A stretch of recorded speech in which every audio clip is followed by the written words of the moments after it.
so damn big.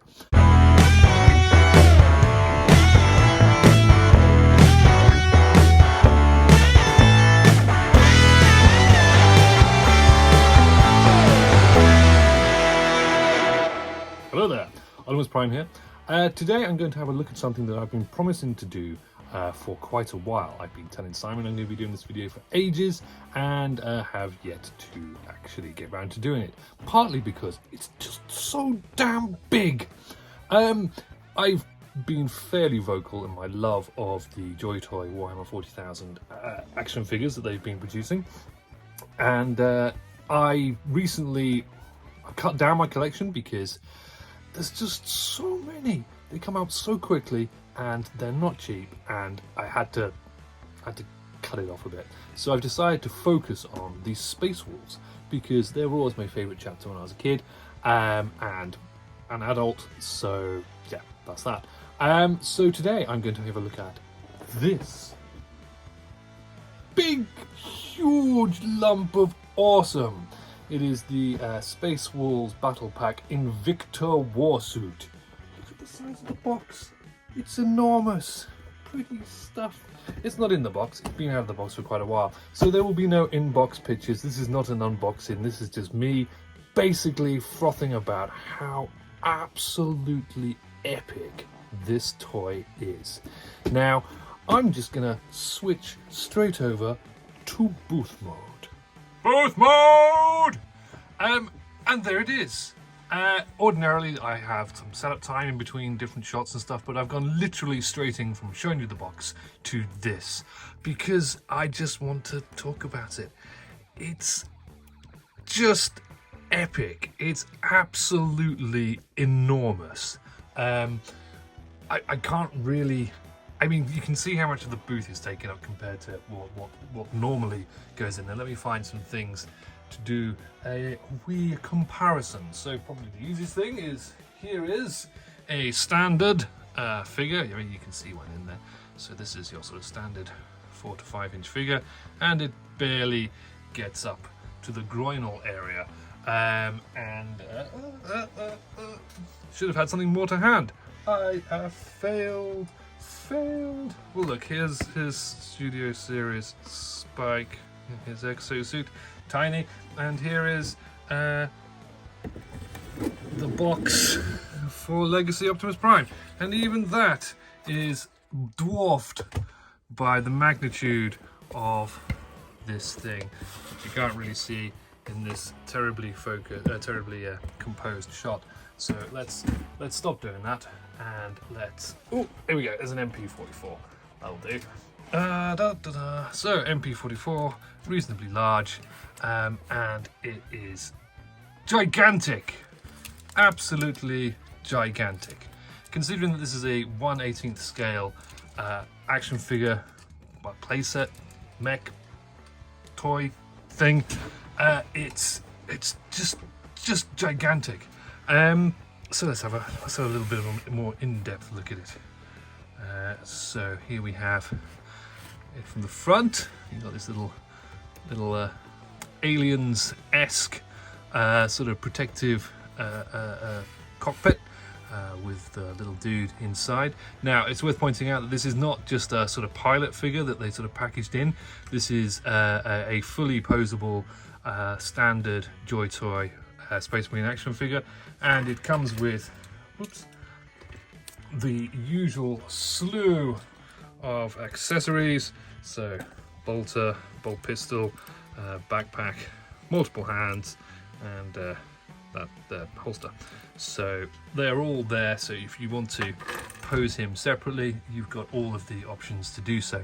Notably, he's got a different head with sort of a targeting array on there, but yes. Let's have a quick zoom in on him with the bar thing in the way.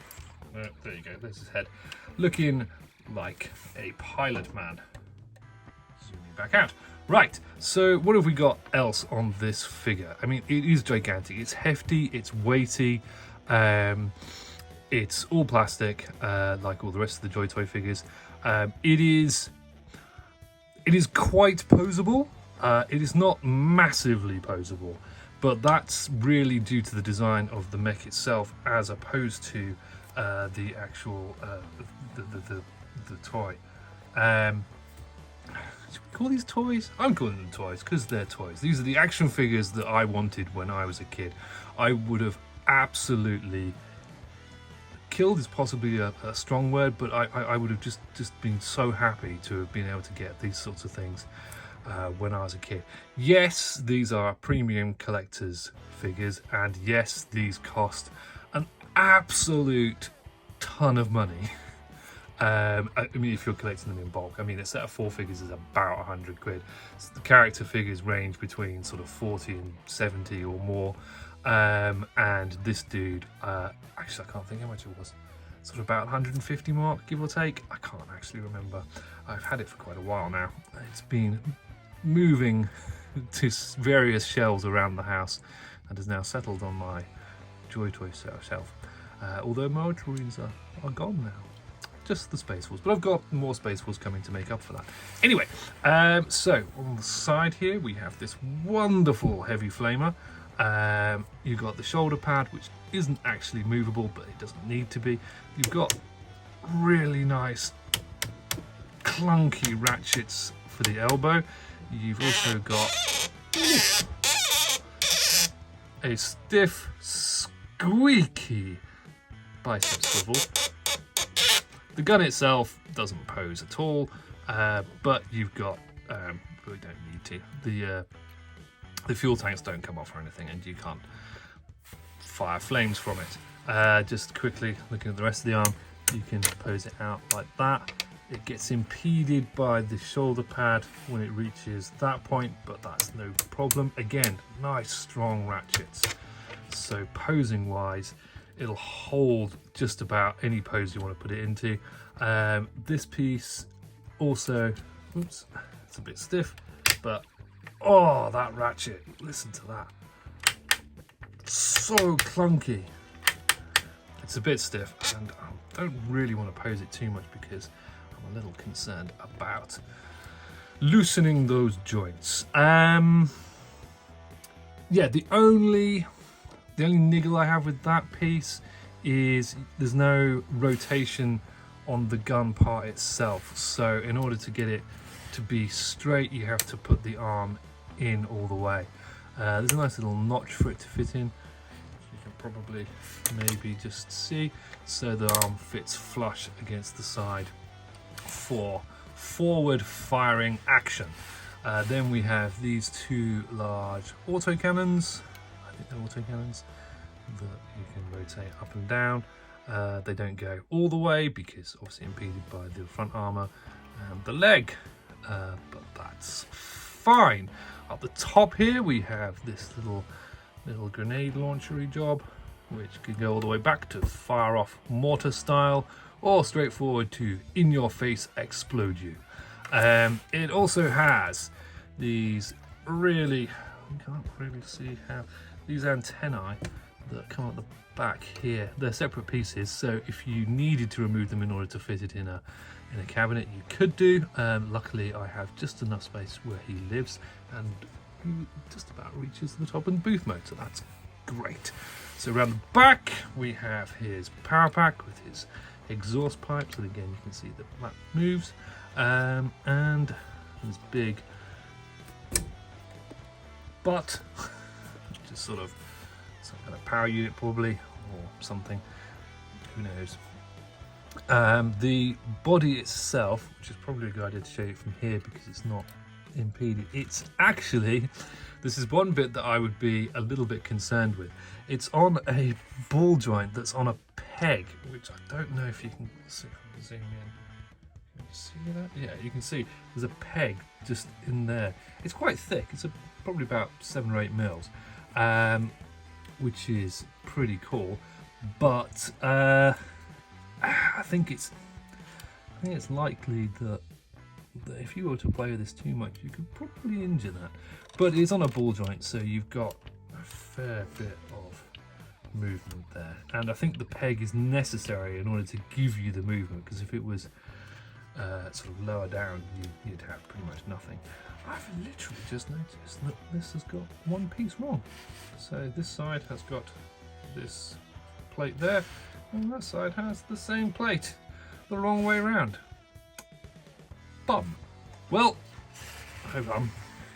I hadn't noticed it before, and I'll just pretend it's not a problem, even though I've now noticed it. Oh well, such is life. Let's go back to this. And okay, so that's that side, and let's have a look at this side. The fingers on the power fist are posable.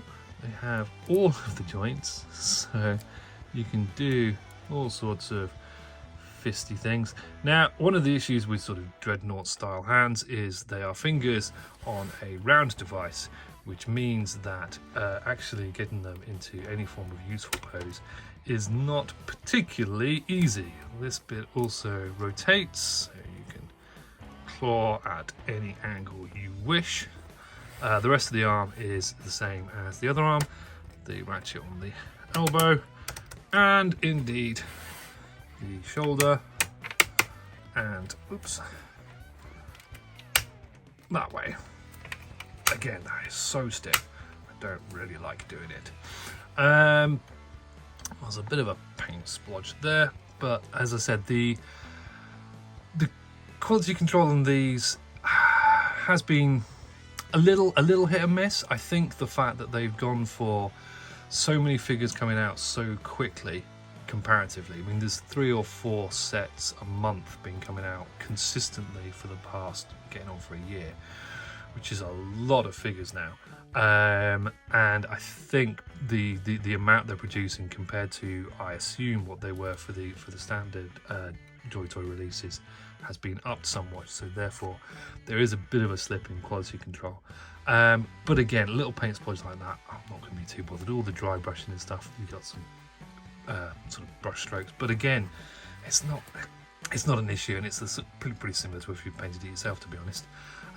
Okay, so he also has this gigantic, I assume some form of heavy bolter that just pegs into a hole there, which can go into his hand, which, let me see what I can manage. So these fingers, the annoying thing is, these fingers, they are posable to an extent, but you can't rotate the actual finger, which would be really useful when trying to get it to hold this stupid big gun.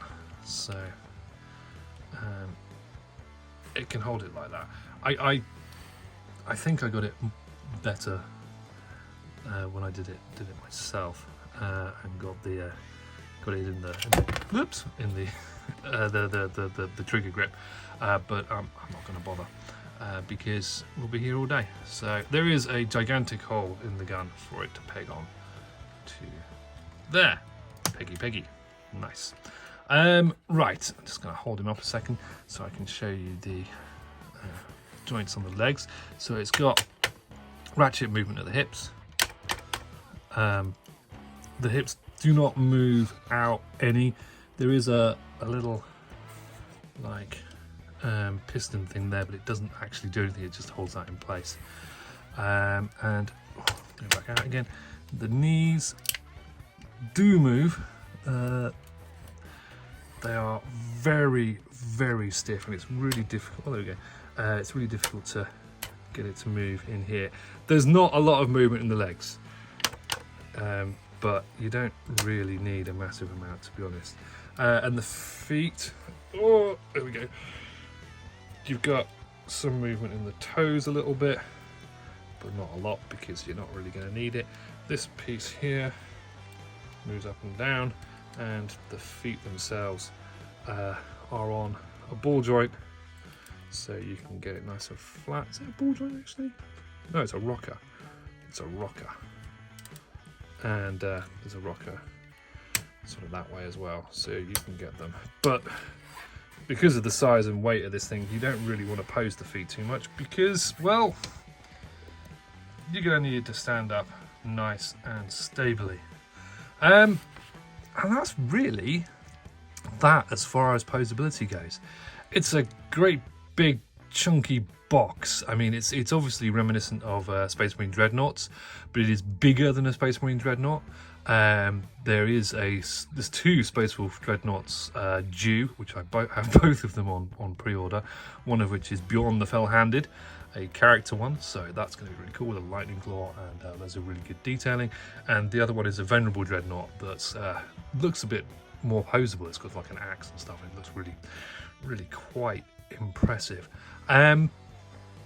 Yeah, now last thing, I will show you that this job does open up, so you can access the figure. There's a couple of little controls there.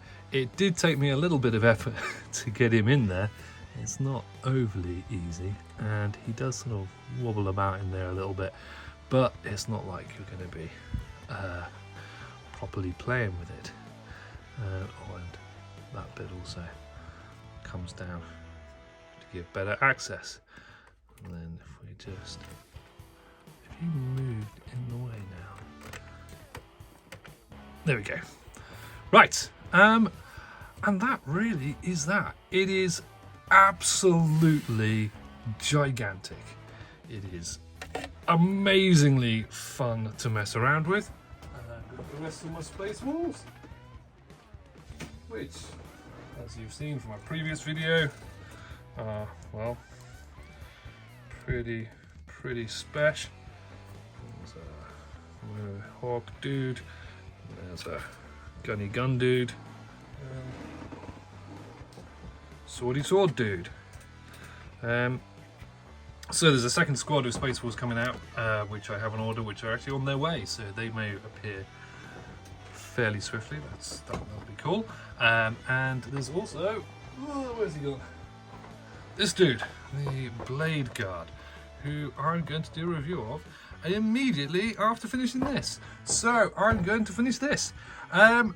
Again, there are some QC issues. I've obviously noticed that plate. I'm not sure whether I'm going to contact Show Z and see if I can get a replacement. This is actually sold out now, so I don't think I will be able to sort that out. I should have noticed that sooner. I have no idea. I always notice these things when I'm making videos.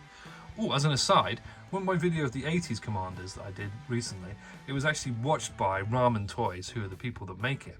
And he messaged me on Facebook to say that he noticed that I had a paint blemish on one of my parts on the missile of Max Ray, and he sent me a replacement.